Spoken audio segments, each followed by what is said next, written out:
This is Speed Tutorials. Today I'll be showing you how to record video or gameplay from an S-Video or RCA source. Here's what you're going to need. Your RCA or S-Video source, in my case an Xbox 360. The video cables, either RCA or S-Video, that are compatible or came with your video device, in my case the Xbox 360 AV cables. An extra set of 3 RCA cables. They can be yellow, red, and white for video, right channel and left channel audio, or you can just use 3 audio cables or video cables. Nice thing about RCA cables is that it doesn't matter which ones you use, the color is there just for your convenience so you know which ones you're using. An RCA or S-Video capture card, in my case a Dazzle. If yours doesn't have the RCA ports, you may need an S-Video to RCA adapter. Those are quite cheap and you can find them online on websites such as eBay or Amazon. Alternatively, you can do it the old-fashioned style and use a DVD recorder, or even VCR if you don't plan on transferring it to your computer. If you do choose an RCA capture card, you will need a Windows PC or laptop. This one's especially useful if you're recording gameplay, but not necessary otherwise. Some RCA Y splitters. So essentially what this is RCA male on one end, and 2 RCA females on the other end. Now I found this one in the basement, so this one is free. But I figured, okay, I'm going to need a couple more for audio. So I picked these up at the dollar store for only $1.50 each. I don't recommend going to Best Buy or other big brand name stores because they'll charge you from $5 to $10 for each of these. So I recommend going to the dollar store, or maybe if you find one used at a thrift store or garage sale, that's going to be even cheaper. What these will do is it'll split the video to signal coming from your video device to your video capturing device. So essentially what this does is it bypasses the video capture to go to your TV.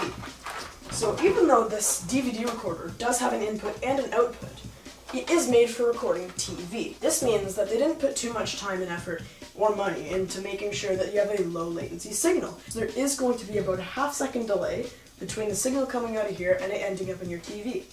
If you're using these splitters, you'll be able to bypass your capture device and send it right to your TV, giving you an almost zero latency stream. The first method is going to be with the capture card, but you can skip over to the DVD recorder or VCR if that's what you prefer. Here is everything you're going to need to record your RCA video source using a capture card. I'm using the Dazzle DVC100, but you can use an EasyCap, a Hauppauge, a Elgato PVR, or anything else that you might have on you.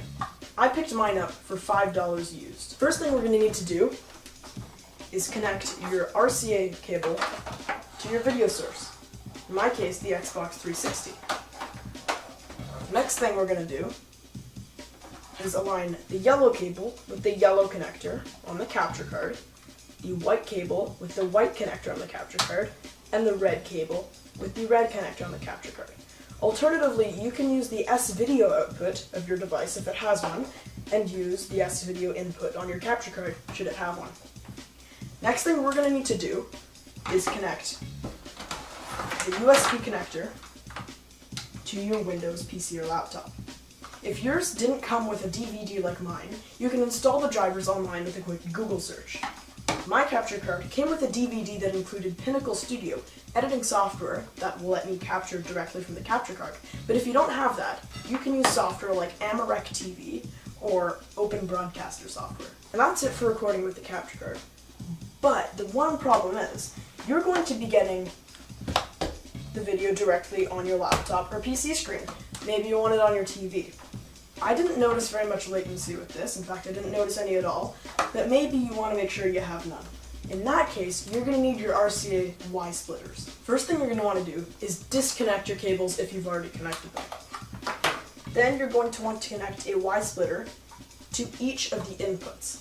Alright, these are audio splitters made to convert a stereo audio signal into a mono audio signal. But since it's RCA, all the contacts are connected the same way as a Y splitter is. So this is essentially just a Y splitter. So I'm going to connect this to my right audio channel, and I'm going to connect this one to my left audio channel. Now you can see that we have 6 RCA connectors on our capture card. It might look a little overwhelming, trust me, it's not. All you need to do is connect your video connector to one of the 2 video connectors attached to your video input. Next, connect the white left channel audio connector to your left channel audio input. Then do the same with the red. Make sure you're not just doing two inputs, or two cables on one input, because then you'll just end up with a signal that won't go through. Alright, now that you have all these connected to the capture card, it's going to look messy, but you can bring all the cables out front, and these are your outputs. So you're going to want to decide or figure out which cable goes into which input. My left channel input is this one right here, meaning that I'm going to connect my left channel white cable from this RCA cable into that one.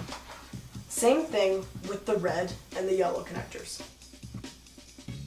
Now that this mess is done, you can connect these three RCA cables right into your TV or monitor, and then you'll have a direct video signal coming from your Xbox 360 latency-free.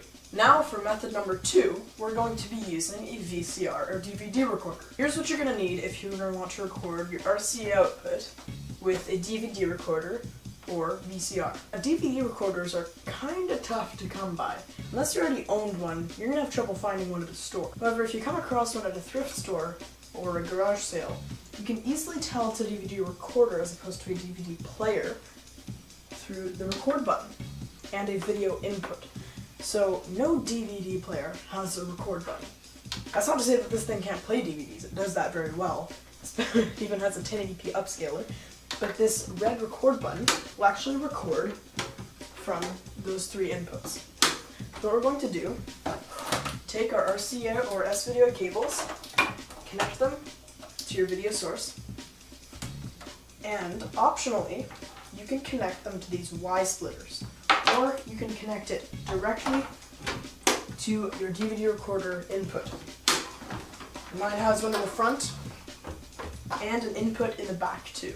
I prefer to use the one in the back because it's a lot cleaner looking, but if you want to use the one in the front just because it's a temporary solution, that is quite a bit more convenient. Now, what I would do, if you don't want to use the Y splitters for whichever reason, maybe you don't care about latency, maybe it's just too much of a hassle, you just plug the right plugs into their corresponding colors on the line in or video in. And then you connect this RCA output to video out or line out and connect that to your TV. You want to connect all three cables. If you want to use the Y splitters, however, to get a zero latency instant monitoring, you're going to take your Y splitter and connect one end of your video output to one of the female connections on the Y splitter. We'll leave that other female connection bare for now. We're going to do that with all three of our connectors. Now, we're going to plug the male ends into our DVD recorder, making sure that the white plug goes into the white input and the red plug goes into the red input. And then you can take your RCA cables, connect them to the correct connectors,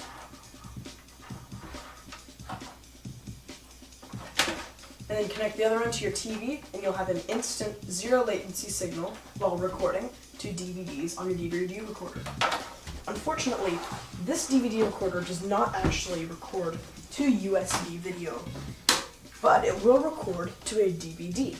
So I highly recommend using a rewritable DVD, just because then you can record to it, transfer it on your computer using your DVD drive if you have one, or you can use an external one. And then once you've transferred it, just delete it and format the disc. Alternatively, you can use the cheaper and more widely available DVD Dash or Plus Rs. Now those are very cheap. They hold the same amount as a DVD RW, or DVD Plus or Dash RW, but they're single use only, so once it's recorded to, it's recorded to. You can't delete files off of them. Well, you can delete files off some of them if you have the right software, but you'll lose the space that the files were on. So you're going to want to be careful with that. Don't accidentally delete your footage and expect to return to the DVD recorder and record a new video. That's not going to work. I hope that helped you out a bit. This has been Speed Tutorials, and I'll see you in the next tutorial.